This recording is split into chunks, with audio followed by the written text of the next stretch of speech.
ओम गंगणपते नमो नमः।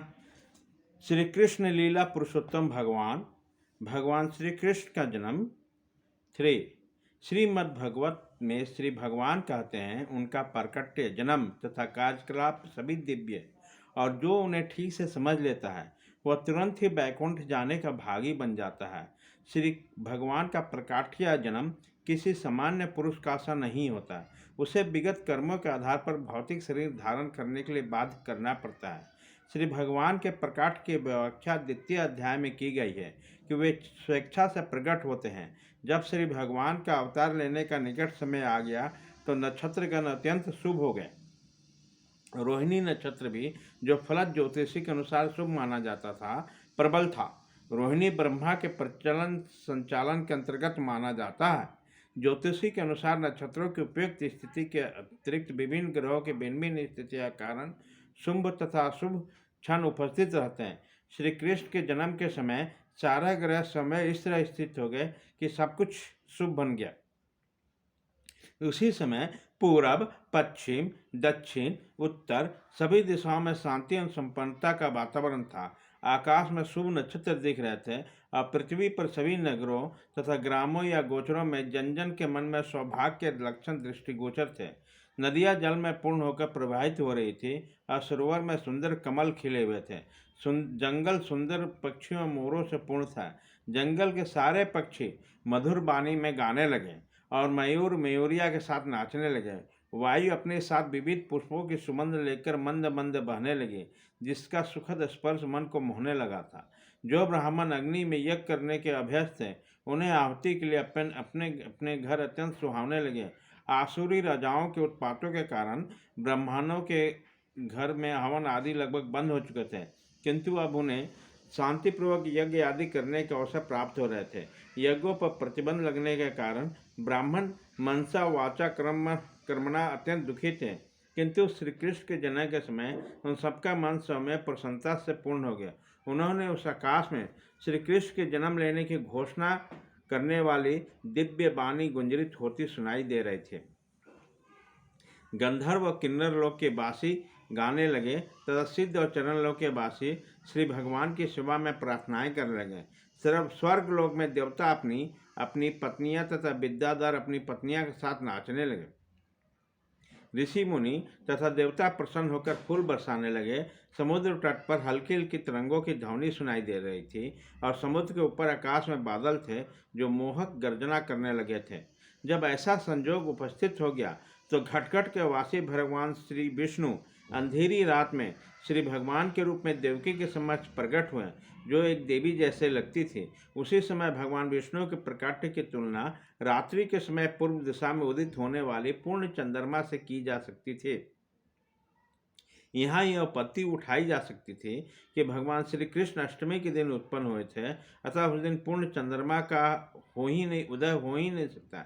इसके उत्तर में यह कहा जा सकता है, भगवान श्री कृष्ण उस वर्ष में उत्पन्न हुए थे जो चंद्रमा की वंश परंपरा में था। अतः यद्यपि उस रात्रि को चंद्रमा अधूरा था, किंतु चंद्रमा के वश में श्री भगवान के जन्म लेने के कारण चंद्रमा अत्यधिक प्रसन्न था। अतः भगवान श्री कृष्ण की कृपा से वह पूर्ण चंद्र के रूप में उदय हुआ। खमनिक नामक ज्योतिषी ग्रंथ में भगवान श्री कृष्ण के जन्म के समय नक्षत्रों का अत्यंत सुंदर वर्णन मिलता है। उसकी पुष्टि होती है कि उस शुभ क्षण में उत्पन्न यह शिशु परम ब्रह्म या परम सत्य था।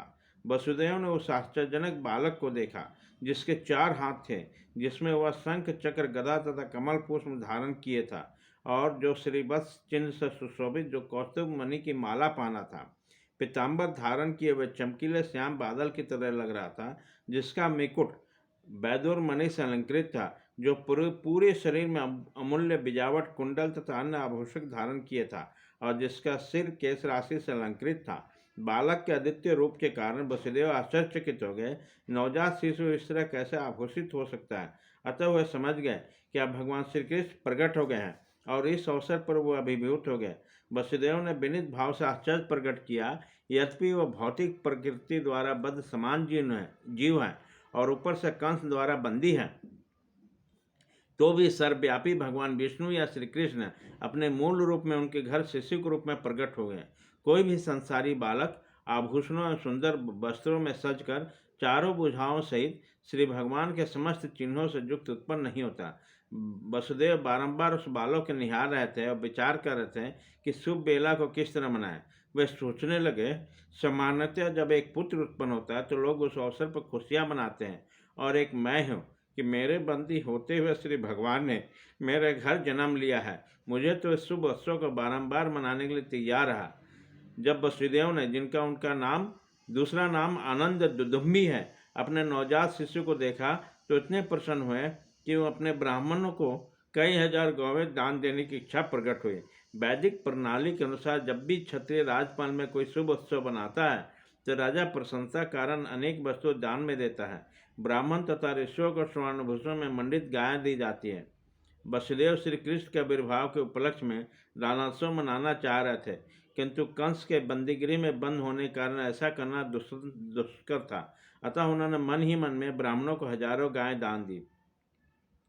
जब वसुदेव को विश्वास हो गया कि नवजात शिशु साक्षात श्री भगवान है तो दोनों हाथों जोड़कर उसकी स्तुति करने लगे।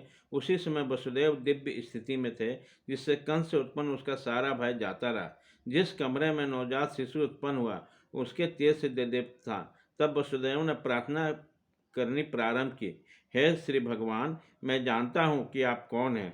आप समस्त जीवों के परमात्मा और परम सत्य श्री भगवान हैं। आप अपने ही शाश्वत रूप में प्रकट हुए हैं, जिससे हम प्रत्यक्ष अवलोकन कर रहे हैं। मैं जानता हूँ कि आप मुझे कंस के भय से मुक्त करने के लिए प्रकट हुए हैं। आप इस भौतिक जगत में संबंधित नहीं हैं। आप वही पुरुष हैं जिनकी भौतिक प्रकृति पर इस चितवन मात्र से दृश्य जगत उत्पन्न होता है। कोई यह तर्क कर सकता है कि वो अपनी चितवन मात्र से समस्त दृश्य जगत को उत्पत्ति करने वाला भगवान श्री वसुदेव की पत्नी देवती के गर्भ में नहीं आ सकते। इस तर्क का उच्छेद करने के लिए वसुदेव ने कहा, हे प्रभु, इसमें आश्चर्य नहीं कि आप देवकी के गर्भ में उत्पन्न हुए हैं, क्योंकि सृष्टि की रचना भी इसी प्रकार हुई है। आप महाविष्णु के रूप में कर्णवन में शयन कर रहे थे और आपकी श्वास प्रक्रिया से अनेक ब्रह्मांडों की उत्पत्ति हुई है। फिर आप अपने ब्रह्मांड में गर्भोदशायक विष्णु के रूप में प्रविष्ट हुए। फिर अपने क्षीरोदकशायी विष्णु के रूप में अपना विस्तार किया। आप हर प्राणी के हृदय में अणु के भीतर प्रविष्ट हो गए। अतः देवती के गर्भ में आपका प्रवेश करना उसी प्रकार समझा जाता है। आप प्रविष्ट हुए प्रतीत होते हैं, किंतु उसी के साथ साथ आप सर्वव्यापक हैं। हम भौतिक उदाहरणों के माध्यम से आपके प्रवेश तथा प्रवेश को समझ सकते हैं। 16 तत्वों में विभाजित होने वाला संपूर्ण भौतिक सृष्टि कायम रहती है। हम यह भौतिक शरीर 5 स्थूल तत्वों पृथ्वी, जल, अग्नि, वायु तथा आकाश का संयोग मात्र है। जब भी कोई भौतिक शरीर बनता है तो ऐसा लगता है कि तत्व पुनः सृजित हो रहे हैं, किंतु वास्तविकता तो यह है कि सारे तत्व धरती शरीर के बाहर हमेशा विद्यमान रहते हैं।